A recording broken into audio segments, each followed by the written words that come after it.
esta semana ha pasado de castaño claro a oscuro la controversia entre el gobierno de Puerto Rico y Luma Energy, cual si fuera una novela turca, la situación presupuestaria del consorcio que más temprano los llevó a anunciar algunas medidas, que algunas eliminaron, ¿verdad? Como por ejemplo, terminar con las brigadas de la noche y la madrugada, limitar el corte de vegetación, y lo que sí hicieron, que fue el despido de 168 empleados. Ahora oscila sobre quién es el responsable. El gobierno alega que hay descuadres operacionales y el consorcio, que es el gobierno, el que le debe dinero. Esto ha llegado hasta la sala de la jueza Taylor Swain y lo discutimos con el pasado presidente de la Comisión de Energía de la Cámara de Representantes, Luis Raúl Torres. La Autoridad de Acueductos y Alcantarillados informó este sábado que se había restablecido el servicio a cerca de 135,000 de los 190,000 abonados de toda la zona norte que vieron interrumpido el suplido del servicio de agua potable por varios días luego de una avería que sufrió una tubería de 72 pulgadas en el superacueducto ubicado, esta tubería en el área, o por lo menos la rotura en el área de Manatí. Los trabajos de reparación iniciaron el martes en la madrugada y se extendieron hasta el jueves tarde en la noche. El servicio se afectó a abonados en los pueblos de Arecibo, Manatí, Vega Baja, Barceloneta, Morovis, Caguas, Gurabo Juncos, Trujillo Alto, Carolina, Loíza, Bayamón, Guaynabo, San Juan y también Aguas Buenas. La boricua Zuleika Morales Rivera, quien fue detenida por el gobierno de Israel en la flotilla que llevaba ayuda humanitaria a Gaza, regresó esta pasada semana a Puerto Rico. Hasta el aeropuerto internacional Luis Muñoz Marín llegaron familiares de la joven, así como ciudadanos, para recibirla por todo lo alto. Morales se mostró agradecida con Puerto Rico por su apoyo y envió un importante mensaje. Evidentemente, según ella, lo más importante es seguir alzando nuestras voces por la gente de Palestina. El secretario general del Partido Popular Democrático, Manuel Calderón Cerame, y el comisionado electoral de la colectividad, Ernesto González Rodríguez, anunciaron la semana que terminó el inicio del proceso para ocupar la vacante del alcalde de Dorado tras su fallecimiento, el ejecutivo municipal Carlos López. Luego de que la legislatura municipal de Dorado notificara formalmente la vacante en el municipio, le sometieron al presidente el plan de trabajo, el presidente del PPD el plan de trabajo, y la Junta de Gobierno del PPD aprobó la resolución 16 para habilitar una elección especial que se va a efectuar el 16 de noviembre. El mundo en síntesis. Bueno, hay varias notas de Estados Unidos que nos preocupan. Estados Unidos está desplegando el buque de guerra más grande del mundo hacia América Latina, lo que marca una importante escalada en la campaña de este país contra presuntas narcolanchas en nuestro mar Caribe. El secretario de Defensa ordenó este viernes que el portaaviones USS Gerald R. Ford, con capacidad para 90 aeronaves, se traslade del Mediterráneo a aguas latinoamericanas. Su despliegue marca una escalada significativa en este esfuerzo militar estadounidense en la región. También es probable que aumente las tensiones con Venezuela, a cuyo gobierno Washington y su presidente ha acusado durante muchísimo tiempo de albergar a narcotraficantes.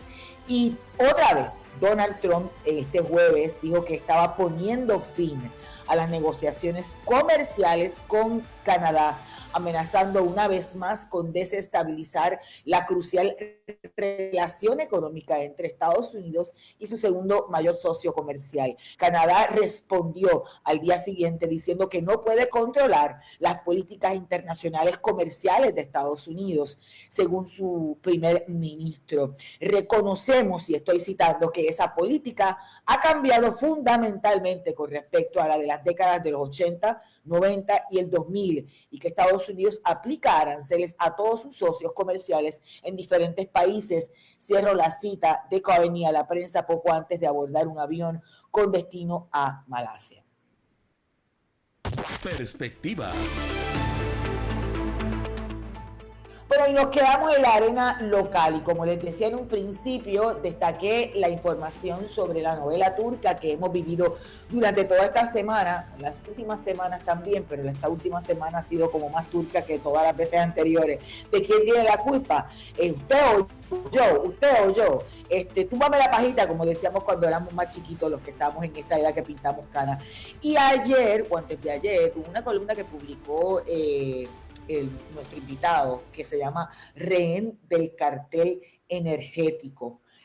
Tengo invitado y ya está conectado aquí en Lo que Cuenta Luis Raúl Torres, ex representante independiente y expresidente de la Comisión de Energía de ese cuerpo legislativo. ¿Cómo está, representante? Bienvenido a Lo que Cuenta. A mí me dicen que todavía lo están llamando, yo juraba que estaba conectado. Ya me miro, nuestro director técnico nos avisa si lo tenemos conectado o no.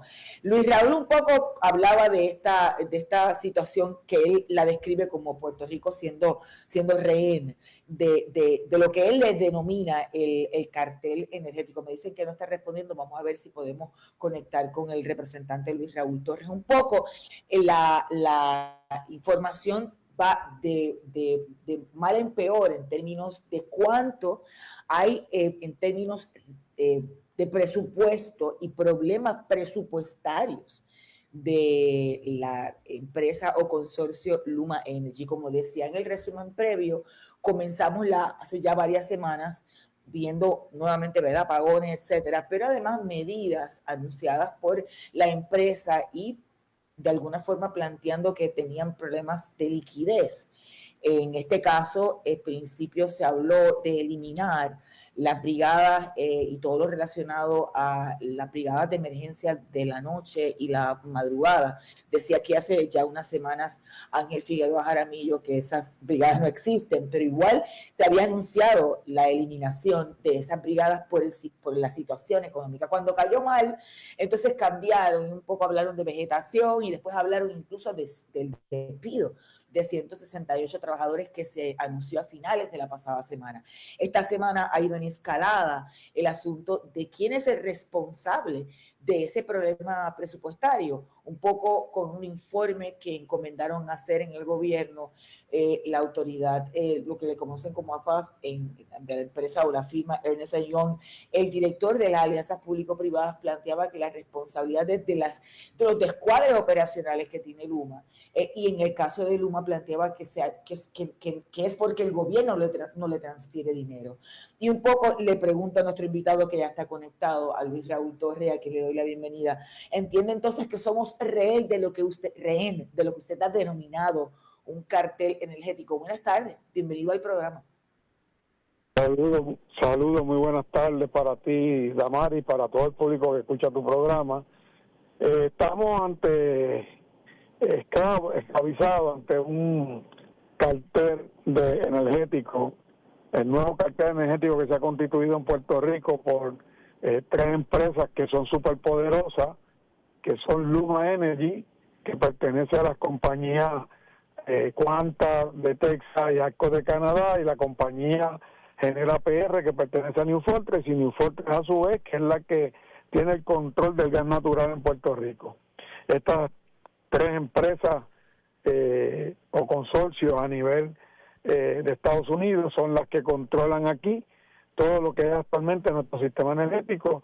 Y te escuchaba decir que si es responsable la autoridad, si es responsable el Luma o que sea responsable, yo te tengo que decir que los responsables son los gobiernos de Ricardo Rosselló, Wanda Vázquez y Pedro Pierluisi, que fueron los bandidos que firmaron este contrato en la forma en que se ejecutó, fueron los que le dieron paso a que se dieran estos contratos leoninos a través de la letra de los bufetes, los grandes bufetes de abogados de Puerto Rico y de Estados Unidos, que desarrollaron estos contratos con letras bien pequeñas que eran bien difíciles de entender y de interpretar por la gente, y que nos endilgaron tres contratos leoninos que ahora el pueblo de Puerto Rico es el que paga todas las preventas de esta gente. Y en este duelo que tiene el gobierno de Jennifer González y el alcalde de la energía José Colón con Luma, el jamón del sándwich, el que está apretado, el que siente el dolor, el que siente el padecimiento, el que se está bebiendo la medicina amarga, como decía Luis Fortuño, es el pueblo de Puerto Rico. Óigame, Torres, un poco vamos por parte, porque esto es como yo decía en un principio que parece una novela turca. Un poco vamos a llegar a lo último que sabemos. La controversia llegaba a la sala de la jueza Taylor Swain. ¿Qué le parece la moción radicada por Luma? Bueno, lo que pasa es que no es la primera vez que Luma hace un intento de burdo de tratar de que todo se le resuelva a ellos a través del Tribunal de Quiebra Federal. Tú tienes que recordar, el pueblo de Puerto Rico, que cuando yo empecé la investigación sobre el contrato de Luma para febrero del 2021, Luma se negó a entregar los documentos que el Tribunal de Primera Instancia de Puerto Rico le ordenó que me tenía que entregar cuando ellos se negaban a darme información sobre todos los pormenores del contrato, y Luma se fue corriendo al Tribunal Federal de Quiebra para que la juez Swain hiciera un removal del caso de Puerto Rico y se lo llevara al Tribunal Federal. Lo llevaron ante la juez Swain tuvo el caso ante su consideración por 3 semanas. Posteriormente nosotros pedimos que devolvieran el caso al Tribunal de Puerto Rico y la juez Swain, después de analizarlo, determinó que el asunto que estaba dilucidándose eran asuntos que tenían que ver con leyes estatales y que no le correspondía al Tribunal de Quiebra de decidir sobre eso, y que además no afectaba en lo absoluto la situación de la quiebra. Y lo mismo están haciendo ahora. Como vieron que aquí estaba tanto el SAL de la Energía como el gobierno de Jennifer González diciéndole que le van a cancelar el contrato, que señalándole una serie de incumplimientos, donde ya empezaron el proceso de mediación para la cancelación del contrato, pues ellos, para tratar de detener eso, otra vez están llevando pleito al Tribunal Federal de Quiebra a ver si la pegan y evitan que le cancelen el contrato. De eso es que se trata. ¿Usted cree que la jueza va a intervenir o va a hacer como hizo en el caso cuando usted presidía la Comisión de Energía?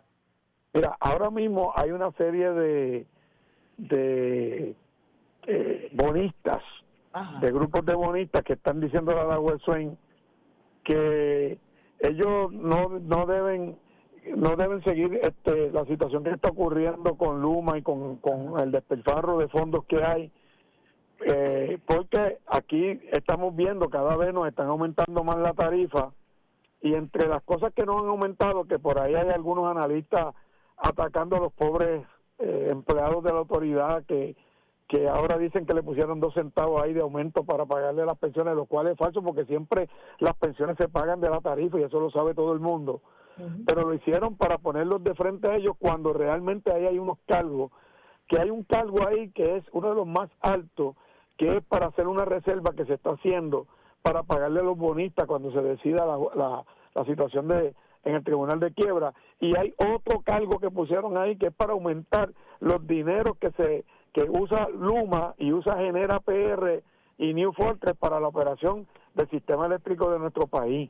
Y aquí no cabe duda que la juez Swain puede determinar una de dos cosas: que Luma en nada se afecta el proceso de determinar cómo se va a pagar la quiebra, o porque también lo otro es que la ley promesa dice que el tribunal no puede decidir asuntos sobre las cuestiones de las corporaciones que estén en quiebra, a menos que se lo pida la Junta de Supervisión Fiscal. Y obviamente aquí hay que ver que la Junta de Supervisión Fiscal es probable que vaya y se alinee con Luma, porque aquí la que nos sembró y nos obligó a tener esos contratos leoninos fue la Junta de Supervisión Fiscal, que puso como condición a el proceso de la ley de quiebra a que tenían que poner en manos de una empresa privada el manejo del sistema de distribución y transmisión, y posteriormente el de generación. Y esta gente han sido tan burdos también, que el que representaba a la Junta de Supervisión Fiscal en la adjudicación de esos contratos, que se llama Alejandro Figueroa, que trabajaba para la Junta representándolo en el comité de alianza que adjudicó estos contratos, ahora ya no trabaja para la Junta. ¿Y sabe para quién trabaja? Como el ente regulador de Luma Energy. La puerta giratoria aquí, que brincan de las agencias de gobierno a trabajar con las empresas que se suponen que fiscalizaban. Y ese es el bandidaje que hay aquí. Y entonces el problema que tenemos nosotros es que de una vez y por todas, yo no sé qué rayo está esperando Jennifer González y el director de la Alianza Público-Privada y Sal de la Energía, José Colón Ortiz, de notificarle ya formalmente a Cuanta y Asco, que son los dueños de Luma, de que su contrato se canceló, y que se canceló y que la Autoridad de Energía Eléctrica va a asumir el rol de hacerse cargo del sistema de transmisión y distribución, la facturación y el servicio al cliente, en lo que se decide si va a seguir en manos privadas o si va a hacer nuevamente un servicio esencial como debe ser a nivel de manejo público.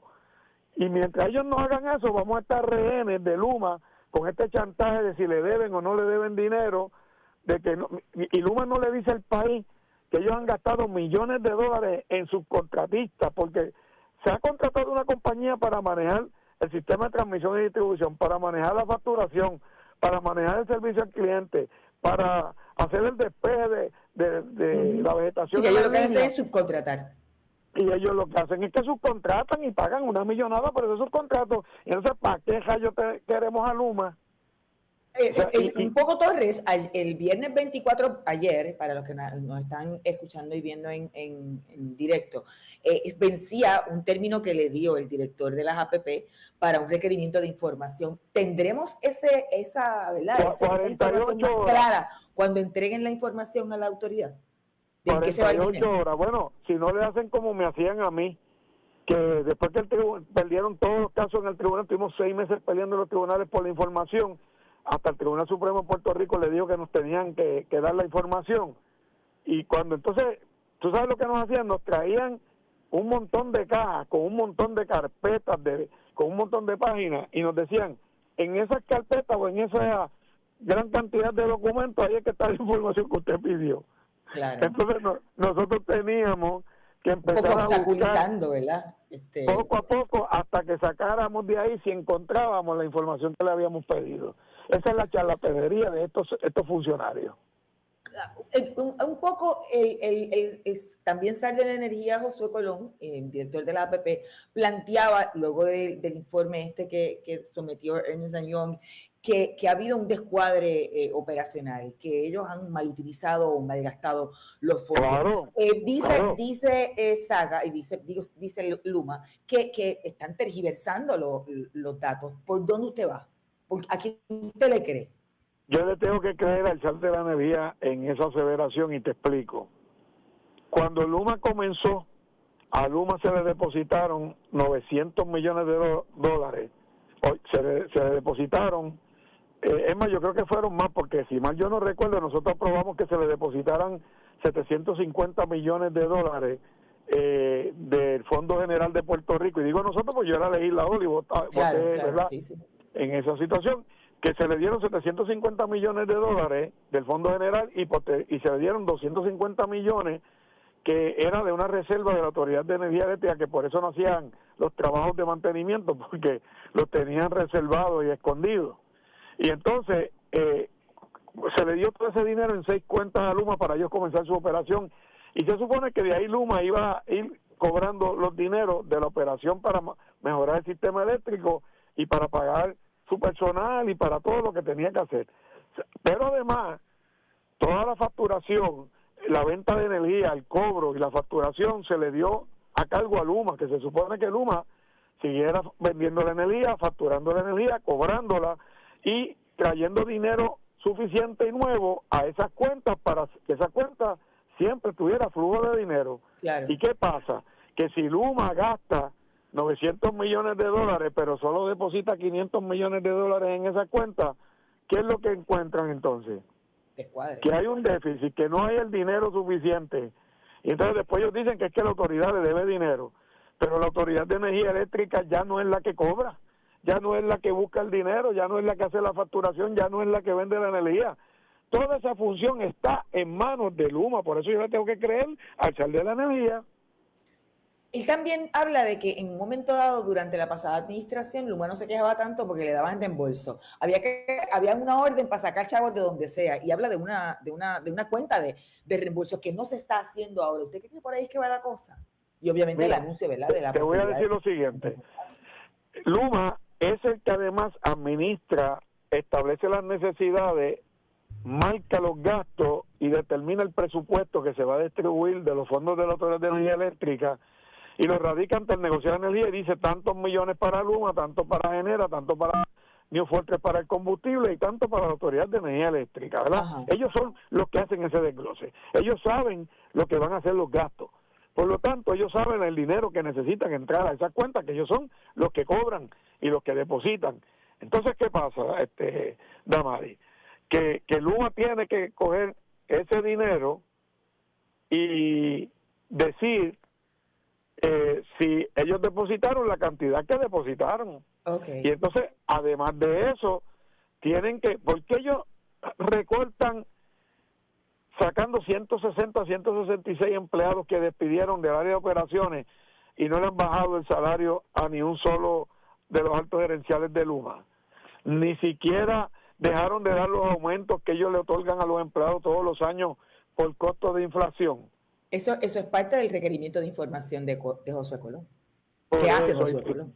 ¿Y por qué ellos tienen que estar todo el tiempo subcontratando los servicios cuando se suponen que sean ellos los que se contrataron para hacer la poda, para manejar las líneas, para dar el mantenimiento, para atender las emergencias? Entonces, pues nosotros no necesitamos a Luma, eso que lo haga la Autoridad de Energía Eléctrica, no me fastidie. Pero eso no era fácilmente anticipable, Torres, porque es que sabíamos que la empresa se creó para dar servicio, pero no cogió a los empleados de la autoridad. No estaban obligados a cogerlo. Nosotros lo advertimos, yo llevé 3 años advirtiendo eso por la investigación que hice del contrato de Luma. Advertí que Luma estaba subcontratando a sus compañías matrices, que Luma estaba contratando a afiliadas de sus compañías matrices por el lado, que Luma estaba gastando mucho dinero en gastos extravagantes como eran pagos de hoteles, de viviendas en lugares caros como Ciudadela, en San Juan y en Guaynabo, que Luma estaba gastando dinero en transportar a sus gerenciales a Puerto Rico con sus familiares y sus mascotas, que Luma pagaba champán, langostas Termidor, pastillas, medicamentos over the counter como las Tylenol, que Luma estaba trayendo empleados de Quanta en Texas y de ACO en Canadá, que le pagaban el triple como celadores de línea a lo que le pagaban a un celador en Puerto Rico, mientras un celador en Puerto Rico después de 20, 25 años trabajando en la autoridad le pagaban 25 y 26 dólares la hora. A los de Luma le pagan 55 dólares la hora, los que traen de Estados Unidos, más le pagan dietas, más le pagan hospedaje, es que más le pagan dinero. la transportación aérea. Pues por eso es que no hay dinero, ahí está.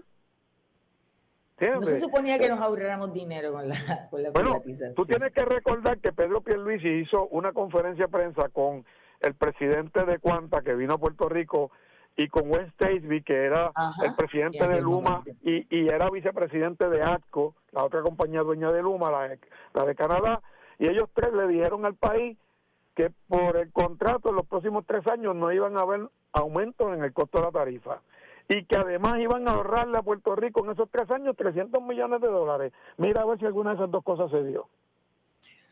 Si le digo representante, ex representante Torres, esto va a llegar a la Cámara de Representantes esta semana próxima, me parece.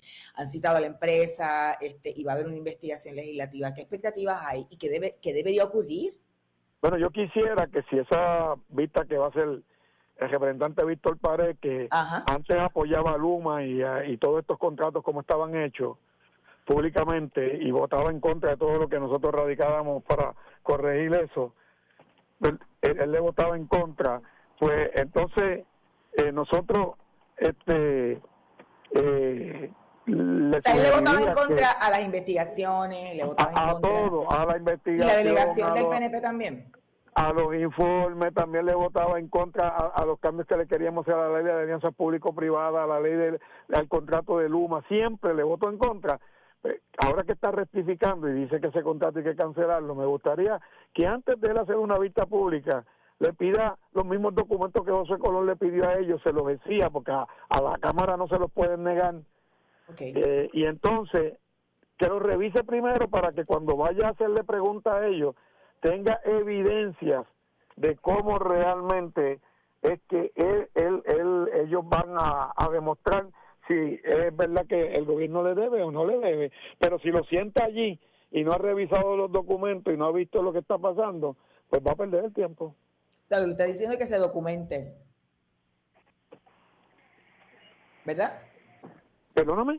Y lo que le está diciendo es que se documente, que se prepare antes de se documente, porque yo no me sentaba en ninguna sola vista pública de esa. Yo nunca me senté en una vista pública de esa sin antes ver los documentos, sin estudiarlos, sin saber lo que decían los documentos para poder confrontar a los funcionarios de Luma con los embustes que venían a decir. ¿Usted cree como el director de las APP que esto es una excusa para lograr un rescate financiero, la aprobación? Dicen que hasta hay como 83 millones que le deben las agencias, dice Luma. Bueno, pero lo que pasa es que aquí el gobierno le encanta rescatar a estas empresas privadas. Si tú miras cómo rescataron a ese, que le dieron millones de dólares para rescatar la carbonera de Guayama, y si tú miras cómo han rescatado a New Fortress, que es una compañía que está en quiebra y le acaban de renovar un contrato para salvarlo, pues que salven a Luma una vez más no me sorprendería, o que la Junta de Supervisión Fiscal lo haga, porque la Junta de Supervisión Fiscal es la responsable principal de todos estos estos contratos que nos han endilgado y que nos tienen a nosotros como rehenes de contratos leoninos. ¿Es justificable darle más dinero cuando ya se ha anticipado que van a cambiar de operador? ¿Que van a iniciar el proceso de rescindir el contrato o de cancelar el contrato? Tú sabes qué es lo que pasa, Damari, que mientras ellos estén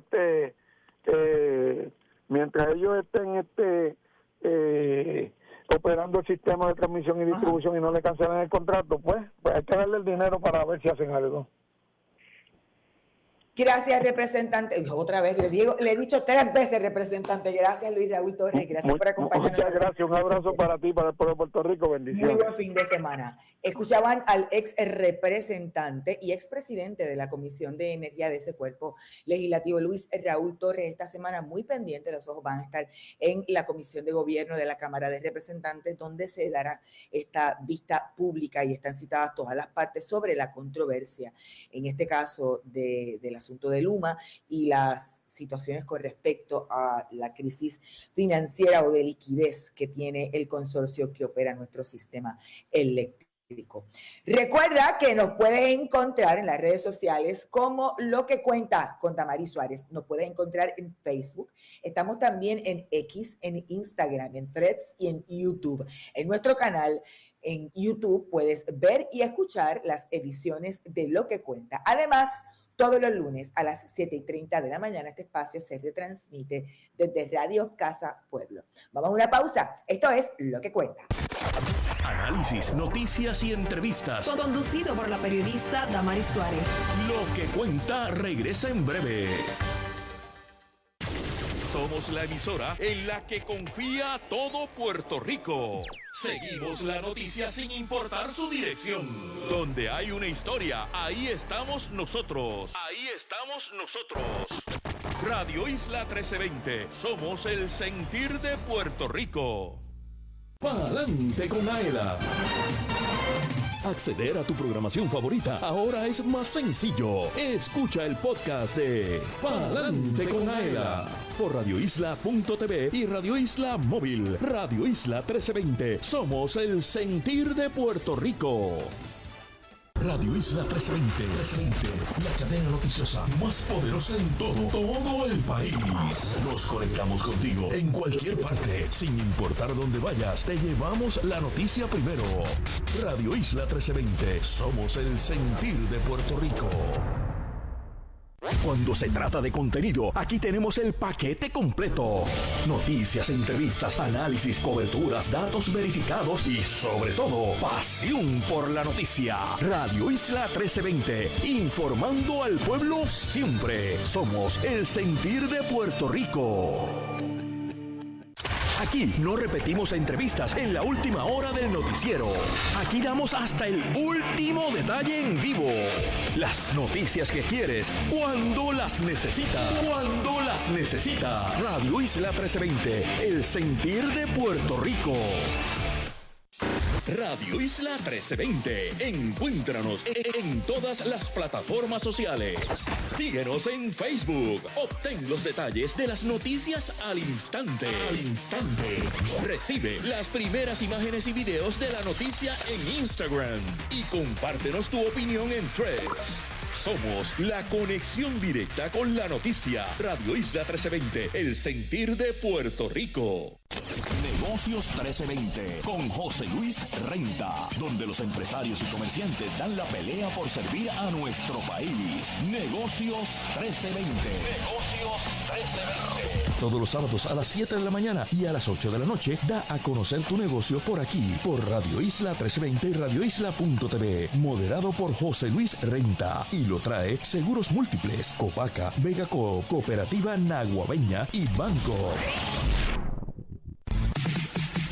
Movimiento Cooperativo en acción, con más de 30 años en el aire, sigue destacando las bondades del cooperativismo para una mejor calidad de vida. Sus líderes se comunican contigo a través de este espacio los sábados a las 6 de la tarde. Movimiento Cooperativo en acción, el programa del cooperativismo con José Luis Renta. Lo trae la Cooperativa de Seguros Múltiples, Vega Coop, Copaca, Bancoop y Cooperativa Naguabeña.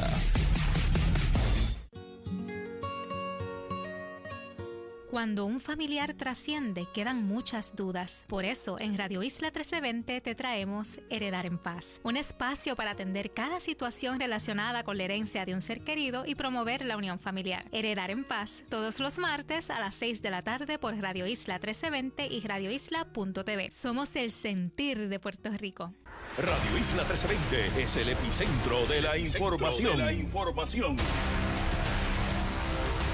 Porque detrás de cada historia, solo hay una que te lleva a cada detalle. Solo hay una que te brinda la información tal cual es. Radio Isla 1320. Somos el sentir de Puerto Rico. Entender mejor los temas de actualidad o simplemente estar al día en tiempo récord. En solo una hora, Damaris Suárez te trae lo más relevante de la semana. Esto es Lo que Cuenta. Seguimos en Lo que Cuenta, el resumen de las informaciones más importantes de la semana en solo una hora, con análisis, entrevistas y mucho más. Te pones al día. Esto es Lo que Cuenta con Damaris Suárez. Titulares. Sigue la controversia por crisis de liquidez de Luma. Se echan culpas de quién tiene la responsabilidad y esta semana llega a la legislatura la controversia en una vista pública en la Cámara de Representantes. Rotura en superacueducto deja a miles sin servicio de agua. Comienzan a recibir el servicio. Se espera se pueda estabilizar en los próximos días. Llega a la isla boricua detenida en la flotilla llevando ayuda humanitaria a Gaza. Dice que lo más importante es seguir alzando las voces por la gente de Palestina. PPD abre procesos de elección tras fallecimiento del alcalde de Dorado, Carlos López. Y en notas del mundo, Estados Unidos ordena el despliegue en el Caribe del buque de guerra más grande del mundo. Obviamente eleva con esto la presencia militar en la región, mientras Trump anuncia el fin de las negociaciones comerciales con Canadá. Entre tanto, bueno, ya mismito viene por ahí una convención, pero quiero hablar de temas de salud y le doy la más cordial bienvenida a Lo que Cuenta el presidente de la Asociación de Hospitales de Puerto Rico, Jaime Pla. ¿Cómo está? Buenas tardes, bienvenido a Lo que Cuenta. Muy buenas tardes, un placer estar con ustedes, Damaris. Leí hace unos días que un error le pudo haber costado a los hospitales dinero de Medicare, de hecho, les costó porque tuvo pérdidas de más de 100 millones de dólares y que se encontró el error y eso no, ¿verdad? No compensa unas desigualdades, pero hay un dinero adicional. ¿De qué se trata esto, Pla? Perdona. Bueno, normalmente cuando se están haciendo los cómputos de cómo se va a reembolsar a los hospitales, pues estos son rutas matemáticas, ¿verdad?, que se utilizan.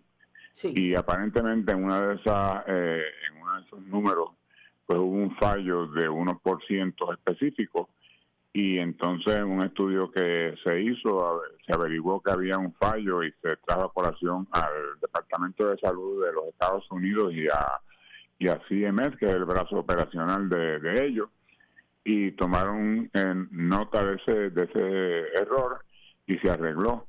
Nosotros hace unos años tuvimos una situación parecida cuando a los médicos en Puerto Rico se les estaba reembolsando menos y averiguamos a través de una serie de reuniones que tuvimos, que se estaban tomando datos equivocados para tomar en cuenta cómo los médicos se reembolsaban en Puerto Rico, y se arregló y se aumentó. Hay veces que logramos encontrar el error y otras veces pues nos toma más tiempo, pero realmente nos alegramos mucho de que eso haya sucedido. Un poco ha habido preocupación en términos de la salud fiscal, ¿verdad? La situación financiera por la que pueden atravesar las instituciones hospitalarias y los grupos de salud. ¿Cómo nos vemos en este 2025? Bueno, yo creo que el sistema de salud de Puerto Rico tiene unos retos importantes, ¿verdad? Y los hospitales no están exentos de esos retos para nada. Nosotros tenemos hospitales que están haciendo una labor excelente y financieramente se encuentran muy bien, y tenemos otros que tienen unos retos importantes que tienen que vencer, ¿verdad? Especialmente porque, primero, la pandemia fue una situación muy difícil, pero segundo, hemos tenido cambios poblacionales importantes, hemos tenido unos cambios en reembolsos que son importantes también, y todo esto tiende a afectar la salud financiera de los hospitales, que realmente, ¿verdad?, el hospital se reembolsa por el servicio que se da. No es que tiene una cantidad fija que recibe, sino que si no tiene servicios a dar, no tiene reembolsos. Ha habido, me menciona, hay algo importante, los cambios de la población en Puerto Rico, el asunto del efecto que tuvo el área de la pandemia y obviamente la cuestión esta de la situación fiscal y económica del país, pero es que no se han tomado las medidas necesarias para atemperar la manera en que se compensan a los hospitales. Me parece que el derecho a la salud es primordial. Bueno, lo que sucede es que nosotros dependemos mucho de los fondos federales. Los fondos federales normalmente son apropiaciones que hace el Congreso de los Estados Unidos, y nosotros no hemos logrado todavía que el Congreso de los Estados Unidos nos haga apropiaciones que estén mucho más cercanos a lo mismo que le dan a los estados en Estados Unidos. Y entonces, pues, Puerto Rico trabaja, en el caso de Medicaid, por ejemplo, Puerto Rico trabaja con alrededor de un 40% de lo que cogen otros estados de la nación americana, y en el caso de Medicare estamos alrededor de un 60-70%. Quiere decir que el financiamiento que nosotros tenemos es menor, pero las condiciones de trabajo, los requerimientos que hay desde el punto de vista de todo lo que los hospitales tienen que cumplir y otras organizaciones de salud en Puerto Rico son iguales de los Estados Unidos. Okay. Sí, que no hay una igualdad en términos, ¿verdad? De ese. Al final hay una preocupación. Yo leía en una vista pública que se dio en el Capitolio que anticipaban el cierre de casi 20 hospitales. ¿Tan mal está la cosa si no se toman medidas? Pues yo no creo que se vayan a cerrar 20 hospitales, ¿verdad? Pero yo creo que sí hay hospitales que están en situaciones difíciles.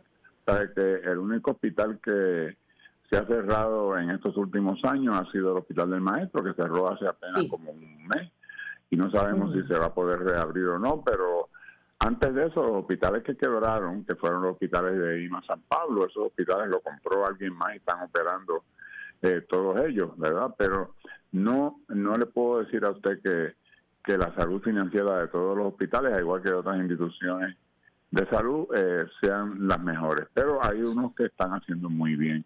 Y nosotros tenemos ahora la convención esta semana que viene. Y que van a tocar todos estos temas. Esos son uno de los temas que vamos a tocar, tanto que con el secretario de Salud, con el comisionado nuestro comisionado en Estados Unidos. Ajá, el comisionado residente. Con el comisionado residente y con el director ejecutivo de ACES, que va a estar con nosotros, y vamos a estar discutiendo cómo ellos visualizan que los fondos para Medicaid van a sobrevivir el 2027, que es la fecha en que se nos acaban técnicamente ese dinero, ¿verdad? Eso es importante, con la mirada de la nueva administración de Donald Trump. Hay preocupación sobre eso. Se debe comenzar ya una campaña para iniciar el cabildeo en Washington, camino a 2027. Ya estamos finalizando el 2025. Sí, bueno, por lo menos la asociación de hospitales se está moviendo rápidamente para poder. Nosotros Tradicionalmente hemos sido la organización que más tiempo hemos estado cabildeando en el Congreso de los Estados Unidos y hemos logrado cosas significativas, ¿verdad? Pero los logramos por un tiempo porque ellos no nos dan los fondos para siempre, ¿no? Ahora nos lo dieron por 5 años. Y entonces pues tenemos que empezar nuevamente a cabildear para que nos la vuelvan a renovar y que nos renueven en una manera un poco más positiva, por así decirlo. Nosotros tuvimos unos fondos bastante buenos la última vez que hicimos esto, pero tenemos que estar haciéndolo constantemente. ¿Y hay conciencia del gobierno sobre eso? ¿Está consciente? ¿Entienden ustedes? Bueno, el gobierno está consciente, ¿verdad? Yo creo que ellos saben que Puerto Rico necesita un financiamiento por la cantidad de indigentes que tenemos en Puerto Rico y la cantidad de pacientes de Medicare que tenemos en Puerto Rico a los cuales se les da servicio. La problemática realmente no está tanto en que estén conscientes, lo que a veces nos preocupa que no estén tan conscientes de cuánto es que nos tienen que dar para atender a esos pacientes, ¿verdad? Esa es la preocupación que a veces tenemos, que vamos allá y entonces pues siempre se atasca en ocasiones en el concepto de que todo tiene que ser budget neutral o todo tiene que ser que se encuentre alguna forma de repago. Y nosotros no tenemos esa fuente de repago para ello. Claro. Un poco, háblenos de la convención, ¿dónde va a ser? Creo que es el fin de semana próximo, del 29 al del 31. ¿Cuándo es que empieza? El 29. Pues empezamos el día miércoles 29. El miércoles, exacto. Sí, tenemos por las mañanas, tenemos una serie de actividades para bregar con los conceptos de garantía de calidad de los hospitales, de los servicios de salud. Por la tarde tenemos el inicio de la convención y vamos a tener tanto al director ejecutivo de la Junta de Control Fiscal, al director ejecutivo de ACES, al secretario de Salud y una serie de otras personas del gobierno para que nos pongan en perspectiva cómo ellos ven el futuro. Y luego el jueves y el viernes vamos a tener una serie de actividades educativas. Yo creo que van a estar muy buenas las actividades educativas por las personas que van a estar en ellas. Y tenemos una exhibición que tenemos sobre 125 exhibidores, de manera que los que asistan a la convención se van a nutrir de los servicios y de los equipos que ellos tengan. Y siempre se crea un gran diálogo que a nosotros nos gusta mucho porque es una oportunidad de compartir la industria de la salud entre todos nosotros. Y que pueda ser un evento en el que todos se pongan en la misma página, ¿verdad? Y entiendan la prioridad de que se nos va la vida. Pues yo creo que si no nos ponemos en la misma página vamos a tener problemas hacia el futuro, ¿verdad? Sí. Parte de lo que es importante es salir con un trabajo en equipo, que podamos entonces hacer lo que tenemos que hacer para mantener la salud del pueblo de Puerto Rico en buen estado. Usted decía hace un rato, y con esto culmino, que los cambios poblacionales también tienen un efecto, ¿verdad? Afectan en términos operacionales a los hospitales. Leía hace unas semanas que se creó un protocolo para los adultos mayores y recuerdo en muchas ocasiones las denuncias del abandono de adultos mayores en los hospitales. ¿En qué etapa está esto y cuánto puede mejorar ese protocolo que se aprobó hace unas 2-3 semanas?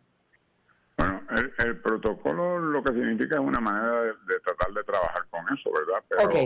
Pero la solución al problema está, número uno, en que la familia no abandone al paciente. Esa es uno de los. Segundo, que si la familia no se puede encargar de ese paciente, no aparece ningún familiar, que el departamento de la familia pueda tener sitios para poderlos colocar. ¿Verdad? Esos son dos factores importantes, al igual que AMSCA cuando estamos hablando de los pacientes de salud mental. Y sabemos que uno de los problemas que tenemos nosotros aquí es que no hay sitios suficientes. Mire, el año anterior hubo cerca de 800 pacientes que dejaron abandonados por tiempo prolongado en el hospital. ¡Wow! 800. Sí, eso es un número. Uno es demasiado, imagínese 800. Sí, uno es mucho, ¿verdad? 800 es increíble. Y estamos colaborando con el Departamento de la Familia, con el Departamento de Salud, con AMSCA y con otras organizaciones para atender situación, pero la labor básica del hospital es rehabilitar al paciente. Donde el paciente se coloca luego, pues ya el hospital no puede intervenir tanto porque tiene que seguir atendiendo a otros pacientes, ¿verdad? Y ahí es donde entra entonces el Departamento de la Familia, AMSCA y otras organizaciones de instrumentalidades del gobierno y los familiares. Yo creo que nosotros tenemos una labor de poderle llevar mensajes a los familiares que no pueden abandonar a su gente. Sí. Tengo ya conectada a mi próxima invitada, pero ¿dónde pueden conseguir más información aquellos interesados e interesadas en asistir a la convención de la asociación? Los que estén interesados en asistir a la convención pueden ir al internet y buscar Asociación de Hospitales de Puerto Rico y ahí van a encontrar toda la información que necesitan buscar. Y si no, pues que llamen a la Asociación de Hospitales, que el número de teléfono se lo puedo decir de todas maneras, ¿verdad? Pero es claro. 787-764-0290. 764-0290. Y con mucho gusto allí los van a estar orientando, y los que no consigan, pues vayan el miércoles al área de inscripción en el Hotel Sheraton del Centro de Convenciones, y con mucho gusto allí los vamos a atender y vamos a ayudarles a inscribirlo. Gracias. Era Jaime Pla, presidente ejecutivo de la Asociación de Hospitales de Puerto Rico, camino a su convención la próxima semana. En cursiva. Y en esta edición de Lo que Cuenta, destacamos en cursiva un movimiento educativo de KitKat, refiriendo hasta el anuncio gratis, que han implantado en varias empresas y que además fomenta sobre todo el asunto del poder trabajar. Usted sabía que para poder trabajar hay que cogerse unos breaks. Y nada, tengo conectada ya en línea telefónica a la educadora y abogada, notaria, abogada laboral, de hecho, Melanie Rivera, a quien le doy la bienvenida a Lo que Cuenta. Saludos, licenciada, bienvenida. Saludos, Damaris, y a la audiencia. Gracias por tenerme. Los breaks como respuesta al agotamiento cultural. O sea, hay que cogerse breaks hours. ¿De qué se trata esto? Bueno, pues mira, la campaña de KitKat del Break Hour, yo soy portavoz de esta campaña, consiste en crear conciencia de que más allá del break establecido por ley, tenemos derecho también a disfrutar de unos breaks adicionales, porque estas pausas reflejan una mejor productividad y mejor salud, obviamente, en las personas que trabajamos todos los días. Así que KitKat está buscando crear conciencia para que más personas se unan a esta campaña y alcemos la voz para exigir estos espacios de receso en el área del trabajo. ¿De qué se trata? O sea, por ejemplo, decía que hay unos espacios que nos da la ley laboral y, pues, por ejemplo, está la hora de almuerzo, de tomar alimento, pero que hay que hacer unas especies de pausas para mejorar. ¿Qué mejora y qué provoca si se hacen esas pausas? Esas pausas mejoran, primero, un mejor rendimiento. O sea, uno puede detenerse. No es lo mismo tomar el periodo de alimentos, que uno va con la prisa. A veces los empleados tienen solo 30 minutos por estipulación con el patrono y vamos corriendo a buscar el almuerzo, y cuando tú vienes a ver, estamos también en medio del ajetreo en ese almuerzo. KitKat busca crear conciencia de que adicional a ese periodo establecido en ley podamos disfrutar de un coffee break, por ejemplo, de un momento de conversación de 5 minutos, de estirarnos, de poder respirar, de poder hablar de otra cosa que no sea de trabajo en unos 5 o 10 minutos aproximadamente, porque se ha visto, y yo lo he visto como abogada, empresas que dan esta oportunidad, sus empleados tienen una mejor reacción, una mejor productividad, mejores ánimos, y esto pues implica también que es un empleado con una mejor salud y una mejor estamina en ese área de trabajo. Así que al final es mucho más beneficioso para ambas partes tener un tiempito adicional para cogerse un break hour. Pero licenciada, para eso necesitamos un cambio de mentalidad, porque la gente piensa, interno, porque yo pienso, tengo que estar siempre, tengo que aprovechar el tiempo, tengo que hacer esto, tengo que hacer lo otro. Y también el patrono, que dice, usted está vagueando, usted está cobrando para trabajar.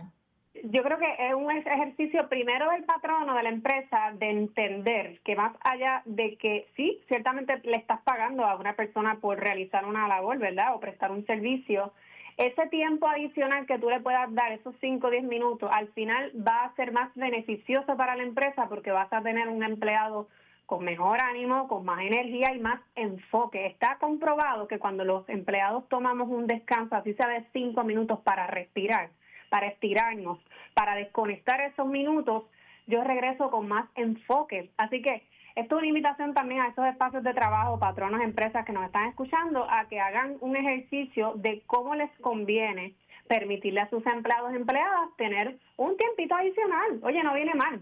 Aparte de que al final del día lo que queremos es una mejor calidad de vida. Y esa calidad de vida, muchos trabajamos más de 40 horas y estamos en las áreas de trabajo donde la vida misma la pasamos ahí, ¿me entiendes? Así que en la medida en la que uno puede tener esas pausas, uno va a ser, mira, una mejor mamá, un mejor papá, una mejor pareja, porque no salimos tan cargados del trabajo, venga. Llegamos a nuestra casa a compartir con nuestra familia más relajado. Esa es la idea al final de estos breaks también, disminuir ese estrés que nos da de salir corriendo y de hacer todo con prisa.